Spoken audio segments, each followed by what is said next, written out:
We're live. Good afternoon, everybody, and thank you for joining us on this webinar for What's Next. It's the second installment in our series that we organized to mark the occasion of Lebanon's Centennial. Even though Lebanon is arriving at its Centennial in an incredibly difficult period of time, as we discussed last time, its political system is in question, its economic system is in question, and a lot of the fundamental principles that this country has been built on are today not up in the air, but they are in dire straits, to say the least. Today, last time we focused more on the political system. Today we'll be talking about what next after the Merchant Republic. As you all know, Lebanon, one of Lebanon's foundational myths is Lebanon is a merchant republic whose economy has really relied for the most part on banking and on tourism and services. The idea being, I mean, it's always been dubbed in the past, it used to be dubbed as the Switzerland of the Middle East or the Paris of the Middle East, the myth that you could ski and swim in the same day, etc., etc. All of these issues, particularly with the banking crisis and the economic crisis, are in serious doubt today. Lebanon's economic and financial crisis is of such, it's actually a triple crisis where the entire system actually is kind of collapsing. It's like a house of cards that's collapsing in some ways. We have a balance of payments problem, a currency problem, a public debt where estimates are somewhere between 80 billion and 100, etc. I won't go into all these details. Today with me to discuss the ways out of this quagmire that Lebanon finds itself in, particularly leaving the country. So the question is, how do we get out of the mess we're in? What are the short-term measures needed for stabilization? And then the medium to long-term measures required to get Lebanon out of the economic and financial abyss and make sure it's also fit for purpose in the 21st century. The idea is we cannot rebuild our economy simply again on the basis of banking and tourism. To discuss these issues with me today are three wonderful friends and colleagues. Her Excellency Minister Raya El Hassan, former Minister of Finance and former Minister of Interior in Lebanon, and probably one of the, I don't want to say longest serving, Raya, I know it sounds like you're much older than you are, but someone who's been in the public sector for the better part of a few decades, and so knows the system pretty much inside out and has built a career as a public servant. Also with me today is Issa El Khoury. Issa is should I say, a former banker, but also a financial specialist who also works, is at 3M, it's called, right? I'm not mistaken. And also with me, Mohamad Faour, who's a financial specialist based in Ireland, a Lebanese financial specialist who's based in Ireland, but who also has been very active in trying to put forward an alternative vision of how we can get out of this mess from the perspective of people who have been protesting against the current system. He's also part of the Muwatinun wa Muwatinat fi Dawla, if I'm not mistaken, which is a political movement that has emerged in the last couple of years. So let me begin with you first, Your Excellency. You were, before we get into the economic and financial crisis, you were Minister of Finance, first female Minister of Finance, and first female Minister of Interior in Lebanon. Actually, Interior, I think, across the Arab region. What are the lessons learned from this experience that are not visible to the public at large? patience. You have to be, I think you have to be able, of course, we're talking about the Lebanese context. You have to be able to navigate the political complexities, even though I try to neutralize as much politics and its impact on the work that I did in both ministries. But I mean, this is a fact of life in Lebanon. So you have to be able to navigate that, but you have to be able also to know exactly what needs to be done, but more importantly, what is implementable. So you can set the bar very high, and then at the end of the day, you will set yourself up for failure. So it's important, I think, in any ministry to be able to identify what are the low-hanging fruits, what are the quick wins, and to be sort of in a position to ascertain that these are implementable, and these could have a permanent sort of positive impact on the institutional structure in the ministry. Of course, in the Ministry of Interior, it was a completely different ballgame. As most of you know, I was faced with a challenge that I was not expecting, and that was the 17 October movement. So it was a very, very delicate and challenging time for me. And I tried to balance between the role that I was mandated to play and maintaining basically the security and safety of the protesters. I was, maybe attacked is not the word, but to a certain extent, I was attacked by a lot of the protest movement. However, I played my role as I'm mandated to do. And I think to a large extent, I was able to neutralize impact of political interferences on the work that I was doing. So try to do what is right. Don't let anybody in politics affect you, and identify what are the areas that are quick to be implemented and that are indeed implementable. And basically try to consult as much as possible with as much people as you can, especially when you are in the process of implementing certain reforms, whether from civil society or from or other agents in the Lebanese economy, whether private sector or other political elites. So this is in a nutshell what I think is my 2 cents worth of lessons learned.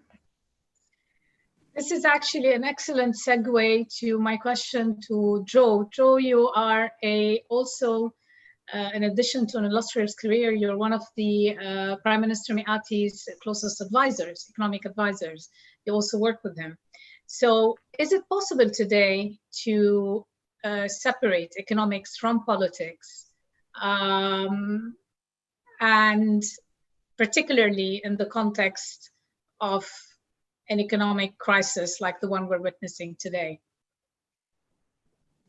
And then if you could, if I could ask you to latch onto it, to that question, what are the immediate short-term stabilization measures that you see needed for Lebanon? But let's begin with can you separate politics from economics? Well, I mean, the British economists used always to say that, I mean, this has been the never-ending story in Lebanon. Economists in the UK or in England used to say that politics is what is left of economics. Unfortunately, in Lebanon, it has always been the reverse. Economics is what is left of politics. And I would add to it, economics is what is left of religious politics. And this is the basic issue we have been facing, let me say, since the end of the Civil War. Just to look at the last 30 years that we've been witnessing and trying to change the model that Lebanon can play or the role that Lebanon can play in this part of the world. Now, when it comes to the quick wins, and I have other things to add on this front, but when it comes to quick steps that one ought to look at, I believe now everybody is realizing the importance of the stabilization of the economy in general.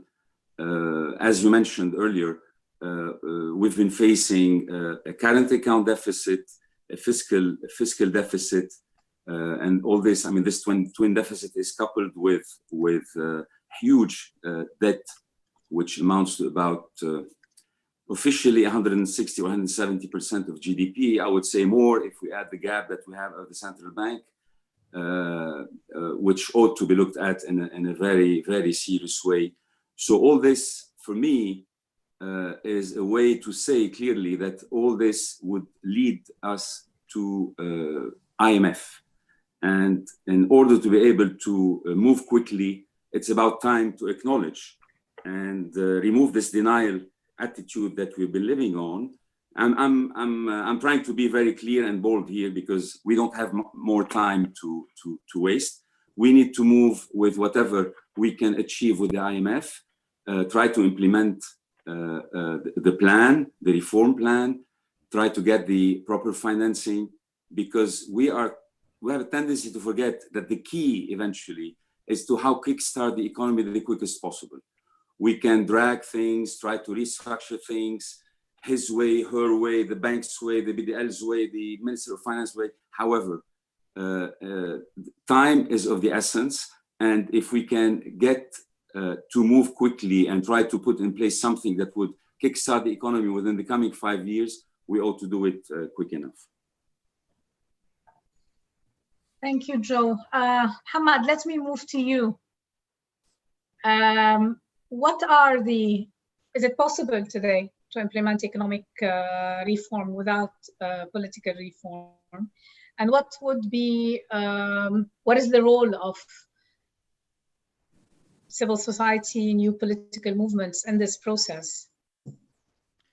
The quick answer to the first question is no, it's not possible, in my opinion at least, to implement any kind of economic or financial stabilization in the absence of political reform, simply because the problem at its core, so at this point we know to a large extent what is the technical toolkit that is required and what is the policy toolkit that's required in order to stabilize the economy. However, the problem is with the absence of political will to implement these measures, which I will not delve into because they've been spoken about a lot.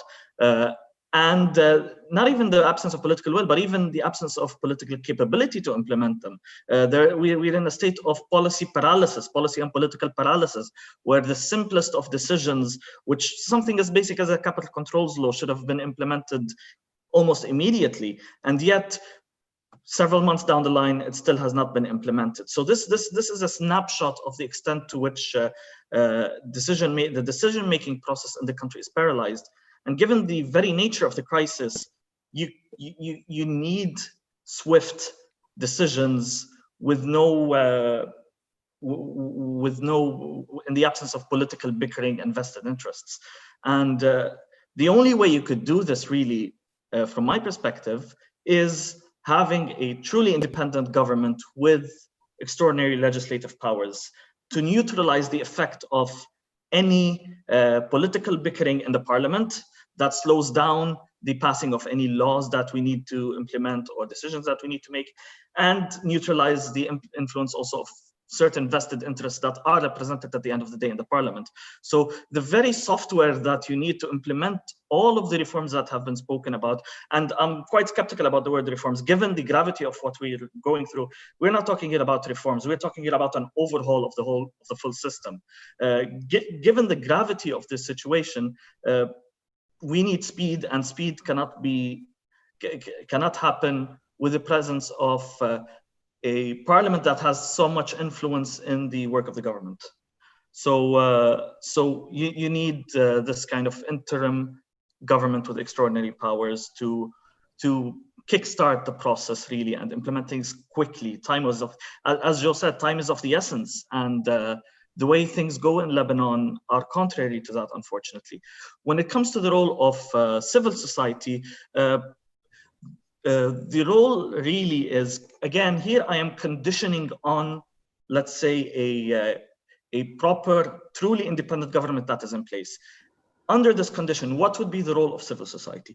The role of civil society would be a more oversight kind of role. And one example from another country that comes into mind is Jamaica. Jamaica has gone through an economic stabilization plan, which, when all is said and done, one good thing about the plan is that civil society was very highly engaged in the economic stabilization plan, and they actually set up an umbrella which stands for EPOC, it stands for EPOC. So basically, this is a group of civil society members from the private sector, etc., who monitor the government and its progress with regards to the economic stabilization plan. So my belief is that the role of civil society, broadly speaking, would be an oversight role over the work of the government, again, conditional on there being a plan and conditional on the government being one that is an independent and a truly independent government that is capable of making swift and difficult decisions, because they are going to be difficult decisions. Thank you, Mohamad. Raya, I saw you nodding your head and concurring, I think, with the idea that the current situation we're in makes it impossible to implement the kind of quick measures that are needed. But could you perhaps elaborate a bit more on what these quick stabilization measures that are needed? We're all aware that Lebanon is not falling into the abyss, it's actually in the abyss right now, and the deterioration is accelerating exponentially. So what are the immediate fiscal stabilization measures that are needed, whether it's in terms of currency, in terms of debt, etc. I'll leave it to you to elaborate on what is needed.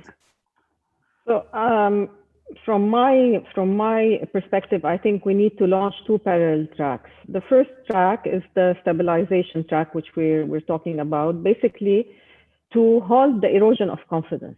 Okay, because confidence has been completely eroded, and you need to do something to halt.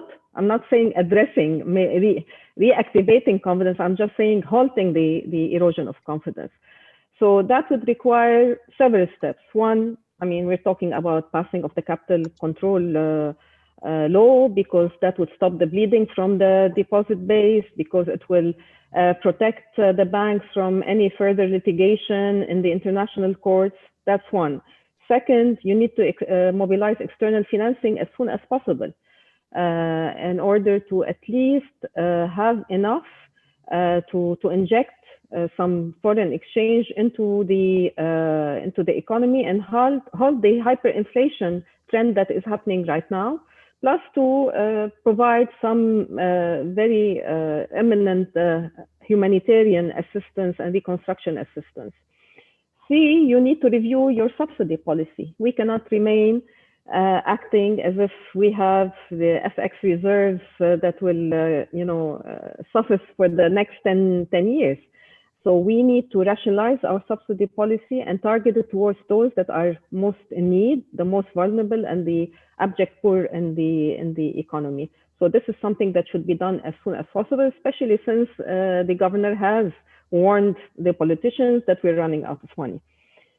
Three, we need to obviously basically align the different exchange rates that we have, and this should be done soon.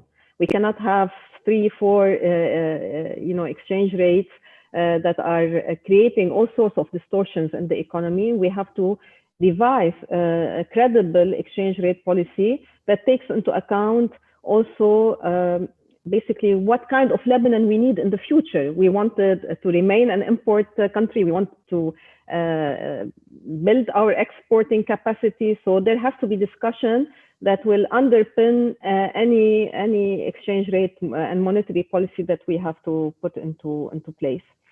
I think these are the quick things that should be done. Now, in parallel, you need to launch the, if you want to call it, the macro fiscal growth recovery track. And this will include the whole gamut of things that have been discussed in the government's plan. That would include tackling the electricity problem to halt the bleeding from the Treasury, of course, to generate additional electricity, which is the underpinning for any kind of growth scenario in the future. You need to think about enhancing customs and tax administration to improve compliance and to basically within that to control your borders, whether airport, sea, or road borders. You need to start negotiating with the IMF, but before that, you need to put in place a credible team of people. So casting is very important here. And before I talk about the casting of the team that will negotiate with the IMF, I think we have to talk about casting of the ministers. And this is very important because this will be the first trigger for regaining some semblance of confidence. So casting of ministers, but then casting of the team who will be working on the negotiations with the IMF on the basically restructuring plan. Then you have to move towards restructuring the financial sector, and then restructuring the banking sector, recapitalizing the banking sector, institute structural reforms, the whole gamut of structural reforms that we've been talking about.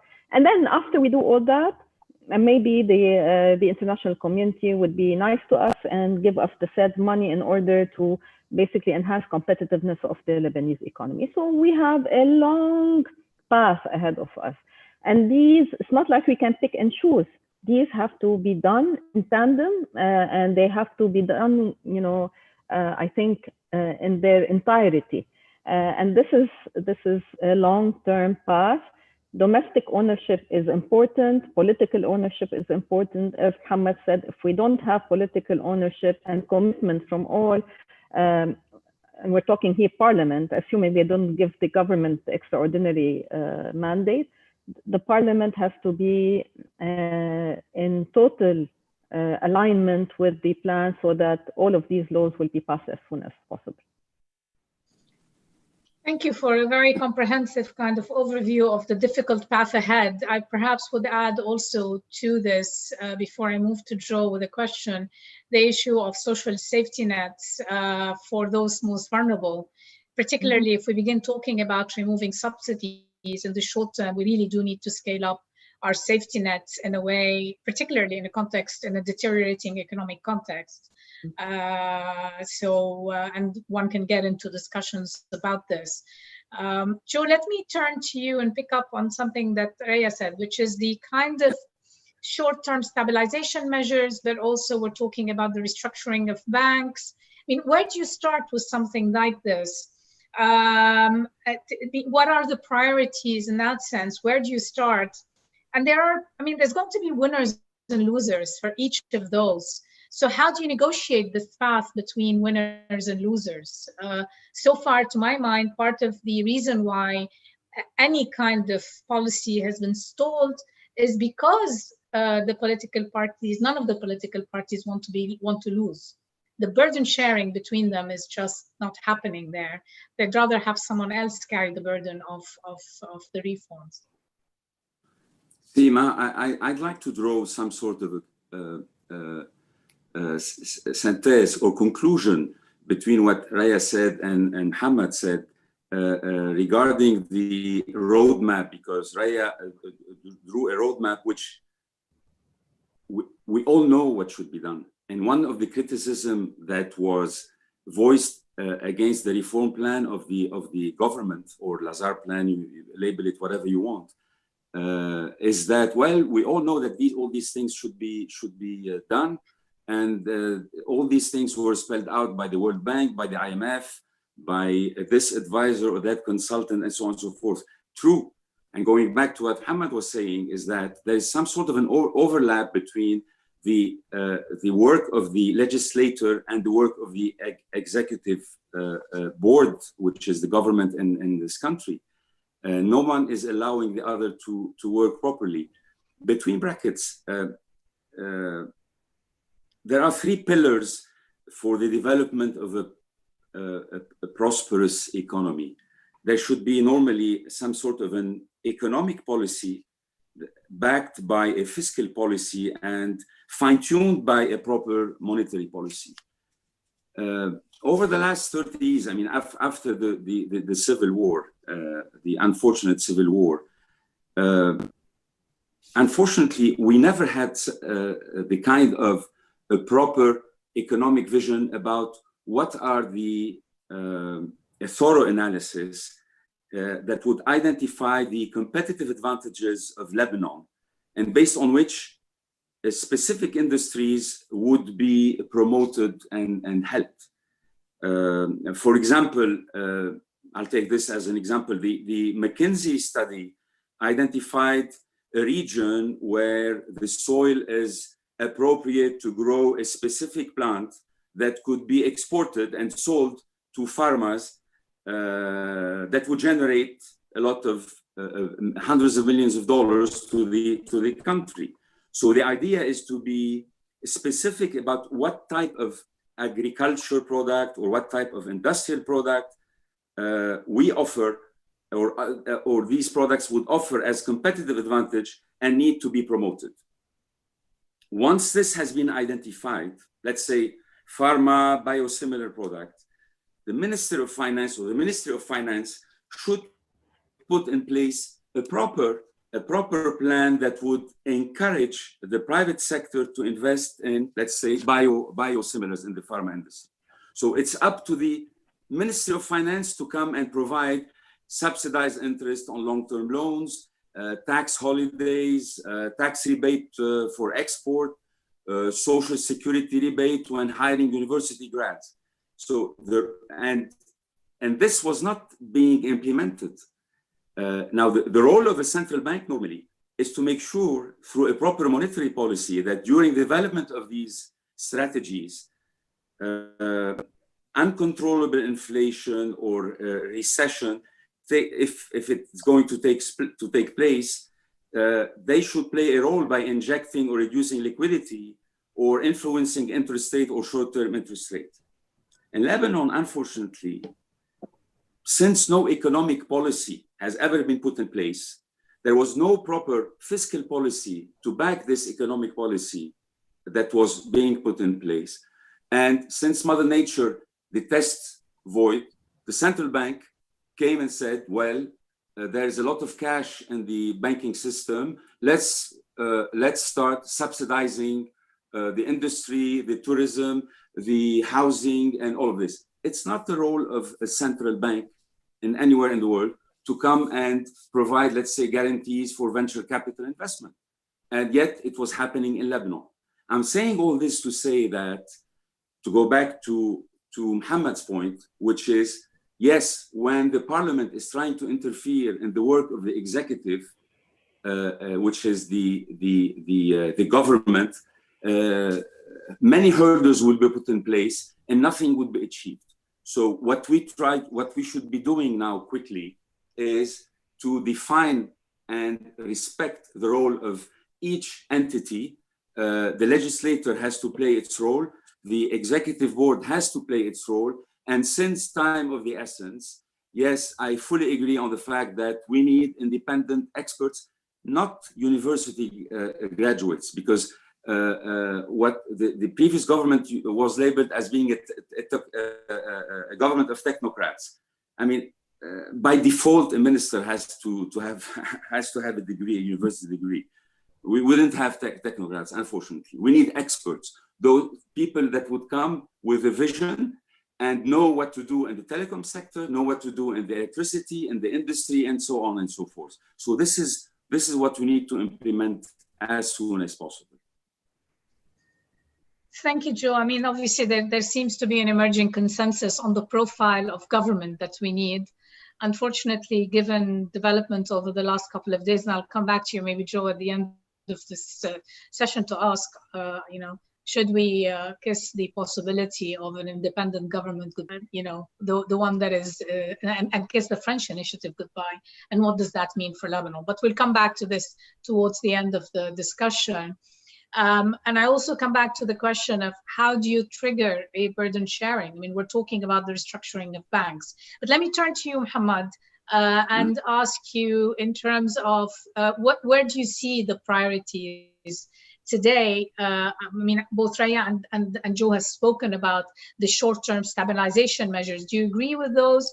And where do you see Lebanon's potential in the medium to long term? How do we get Lebanon on a virtuous economic cycle?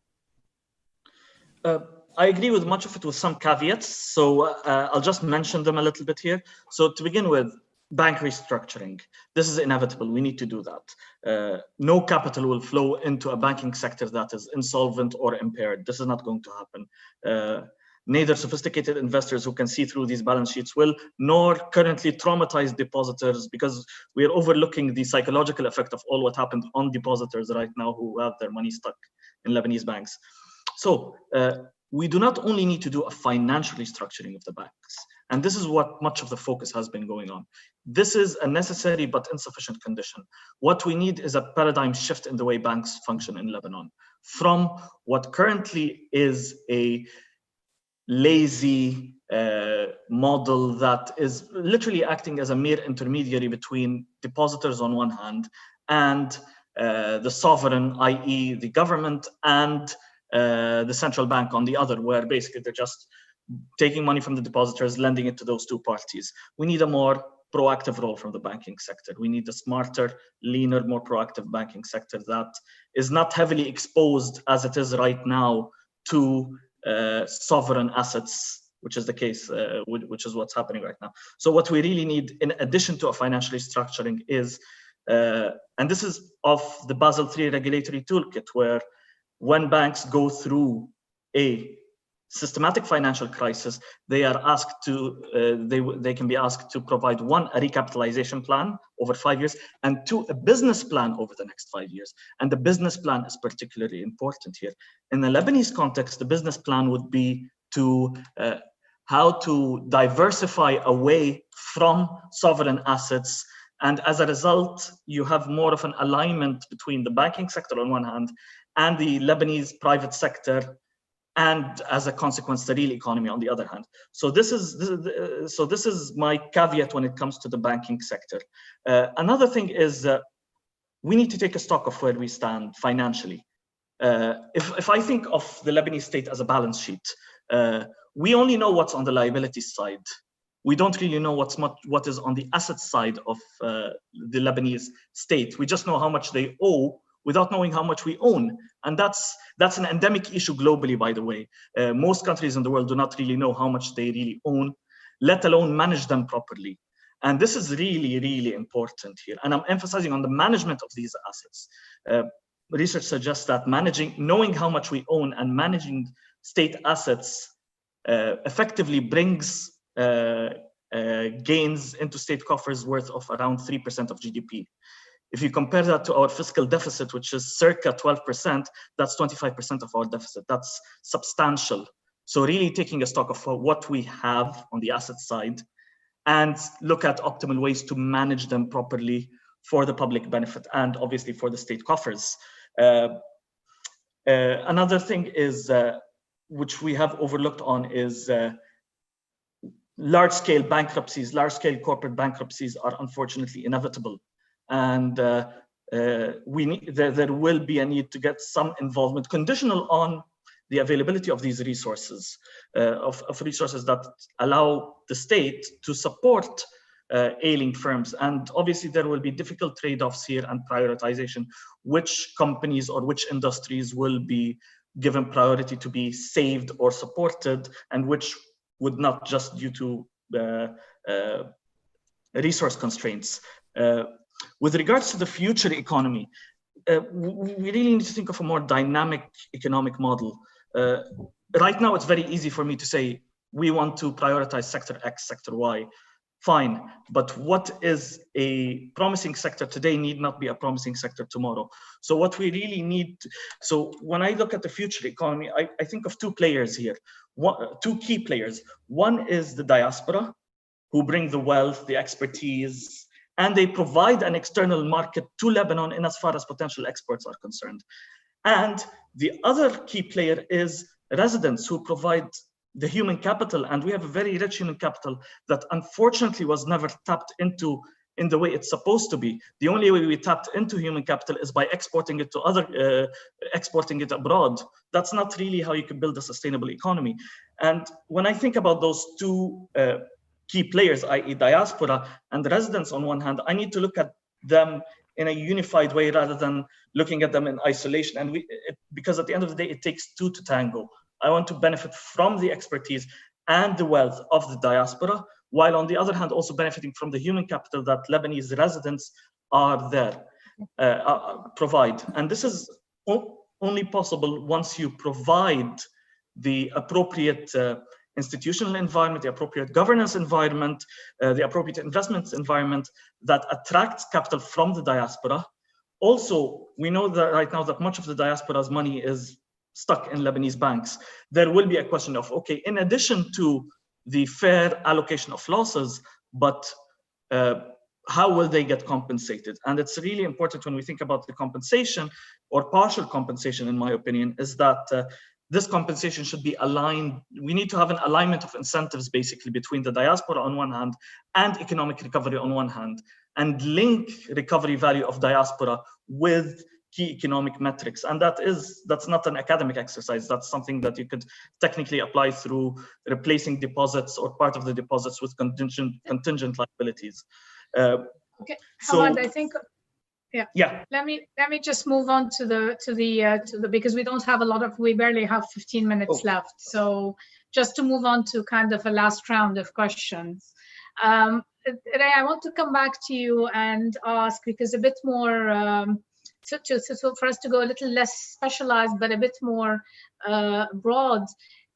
Two things. One is there's going to be there already has been a spate of bankruptcies. It's likely that we will have more bankruptcies. There are businesses today that are failing that should not be failing. What can be done to help them? Haida Kamen should be part of the short-term stabilization measures that could also allow people to stay in the country and to survive. At the trajectory we're going down now, it's likely Lebanon will become dependent on aid for a very long time. Listen, you cannot bolster SMEs that don't have viable opportunities to exploit. You have to have, a path, a clear path for growth, and they don't have a clear path for growth today. So unfortunately, I don't see any quick solutions to address the woes of the SME sector right now. We have a homework to do. We have to provide a conducive environment for any corporation to operate. And we have to instigate growth.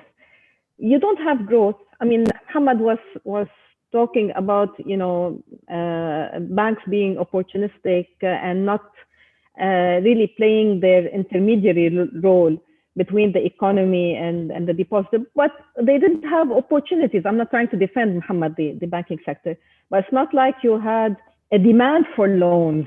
You didn't have demand for loans because there was no growth to start with. So their only option of making money, and we can discuss that, probably that was short-sighted from them, but the only option for them to make money was to basically invest it with the sovereign. So for growth to be instigated, you have to have the conducive environment. The sort of the playing field has to be addressed by the government in terms of the structural reforms, institutional reforms, the public investment program. You have to have an environment that will allow private sector to flourish, and you don't have that now. So before addressing all of these different challenges that we have, and these are huge challenges, we are operating in the perfect storm. Probably none of the countries in the world have passed through what we're passing right now. So you have to address that, and you have to address that by implementing the roadmap that we've been discussing for such a long time. And even the French have given us the roadmap. We know what we need to do. We need to do it as soon as possible in order to put our house in order, and then allow the private sector to flourish, because the private sector has always been the engine of growth for Lebanon. So allow them to really act as the engine of growth and let them exploit opportunities when they arise. But before we do that, we have to have, a conducive environment in which they can operate, and they can see where they are opportunistic, the private sector. They can identify where there are opportunities in which they can invest and basically ensure a rate of return on their investment. Thank you for that. Joe, let me turn to you. Raya is focusing very much on the kind of comprehensive reforms that are needed, and Mohamad as well, both at the institutional, at the economic, financial, etc. Are there any low-hanging fruits that we can begin with? Are there any quick wins? Anything that we can start with at this point, given that the political system seems to be blocked again? And perhaps you can tell us a bit more about this. Is the French initiative there? And what can we do? Well, the easy answer, but I'll get to the longer one. The easy answer for this is to say yes, anything that should be there or could be produced internally, so as to, one, reduce the trade, the huge trade deficit that we've been witnessing, in order to improve our current account balance, and second, in order to be able to create jobs. So we're mostly focusing on agriculture, on industry, and on technology. However, I go back, and this I beg to defer with Mohamad on this. Any country, in order to be able to prosper, has to have a long-term vision, and this should be based on what are the competitive advantages of this country. We cannot go and subsidize anything. We cannot go and say we're subsidizing industry, but what is it that Lebanon has in terms of competitive advantage that would make Lebanon a hub for a specific industry? We cannot subsidize all the industry. We cannot subsidize all the fuel. We cannot subsidize all the farmers. We need to be selective about what we're doing. And this is a better approach how to run the state of affairs. So far, I'll take what a close friend used to tell me.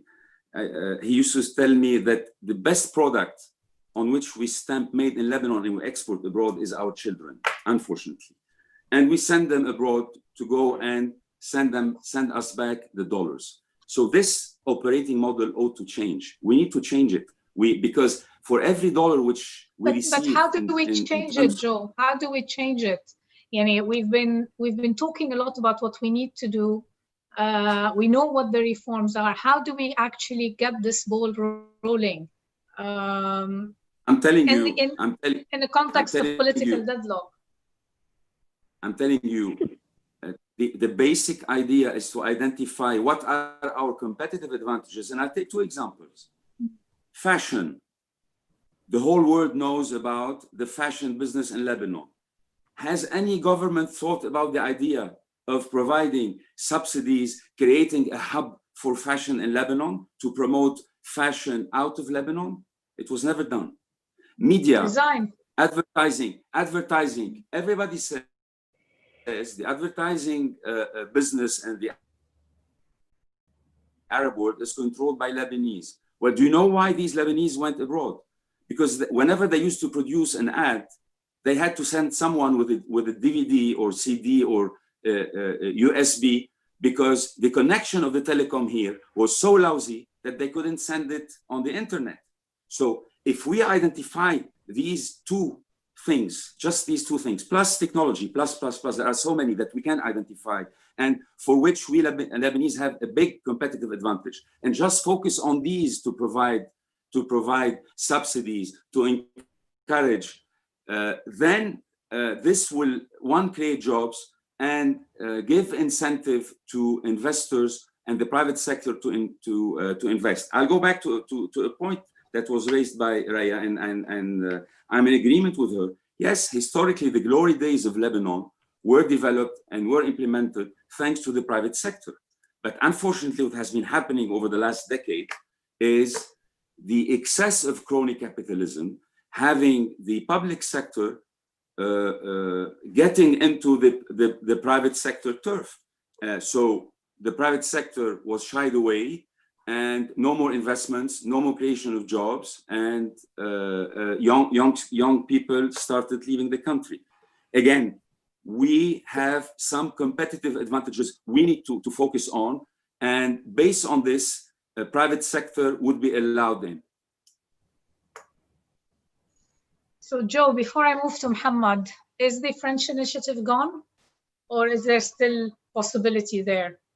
You said we're going to be talking economics only, not politics. And the previous one was politics. If the French initiative is gone, listen, if the French initiative is gone, all of this discussion is moot. Well, you know what hurts me most is that every time we reach an event or a milestone, we need to form a government, to replace a parliament, to elect a president or prime minister. We turn around and look for the Saudi or the Iranian or the American or the French or the Turkish. Why don't we sit together and decide upon all these? I don't understand. I mean, this is easy, guys. This is very easy. No, it's not possible. It's easy. It should be done. Come on. This is shameful. Mohamad, let me turn to you with any last comments. Lubnan faqat. I think we can agree with that. Let me turn to you with any last comments on what you've heard, but also where you see the emergent civil society, new political parties, where you see their role and their capacity to push for economic change. I mean, we've talked about the potential sectors of growth for Lebanon. We didn't get too much into what does this mean in terms of preparing for the 21st century, actually. But just where do you see your role? Yeah. Let me just start off by clarifying something which Joe thought maybe he's disagreeing with me. I'm not saying that certain sectors should not be supported. I'm saying that providing an appropriate environment, be it institutional or business environment or financial or macro-financial environment, is a prerequisite for these to be successful. Nothing can happen without stabilizing the economic situation and providing the appropriate environment. So I thought I just wanted to clarify that first. I'd like to answer this. Yeah. Afterwards. Yeah. So what is the role of civil society and the emerging political parties? The role of civil society and emerging political parties is, right now we are seeing the I can't talk much about civil society, but I can talk more about the emerging political parties. We are starting to see emerging political parties suggesting economic programs, comprehensive economic programs, albeit they might be different from one another, but we are starting to see suggestions of, okay, new economic programs. We at Muwatinun, we recently announced an economic vision, a political economy vision for that matter, and following that, we are now working at a more detailed level on a sectoral level. So we are seeing the emerging political parties focusing more on the economic side because it is at center stage right now, given where Lebanon is and given Lebanon's circumstances right now, and providing alternative visions on what kind of Lebanese economy we need, because really this crisis and this collapse, despite its tragedy, is an opportunity for us to have a paradigm shift in what kind of economy we need for Lebanon, what economy works for the country best. Thanks, Mohamad. There is an interesting question from the audience, which is basically they're saying, do you think that the solution is a federation and economic integration with Syria? Joe, let me start with you, and any last comments you may have. I mean, actually, if you'd like to answer that question, respond to it. Otherwise, just any final comments before we close the panel. Well, I mean, we're talking politics now. المجلس الأعلى السوري اللبناني, the higher council of, I think I always thought that this was an entrée en matière for a potential confederation between Syria and Lebanon. Plus في الحزب السوري القومي الاجتماعي would always promoting the idea of economic federalism, to call it this way, because to federate is to put together, it's not to partition. To federate is to bring together among 3 or 4 countries in the mostly in the Levant, only in Levant actually. So I don't know about the if we look at the EU, and we can take the EU as a model, they're trying, I mean, some people think about the possibility of federating the EU under one umbrella, and others are still defending the idea of having still separate states. However, there should be an economic union and economic cooperation. I'm more inclined toward this. I'm a strong believer in whenever you have a country which is designed or formed that has evolved over time among various religious, ethnic, social groups, you cannot centralize this country if you want to keep it united. And the best way to keep a country united whenever you have various groups is to truly decentralize the power, to allow each group to have their own social / some economic freedom. This has been proven all over the world.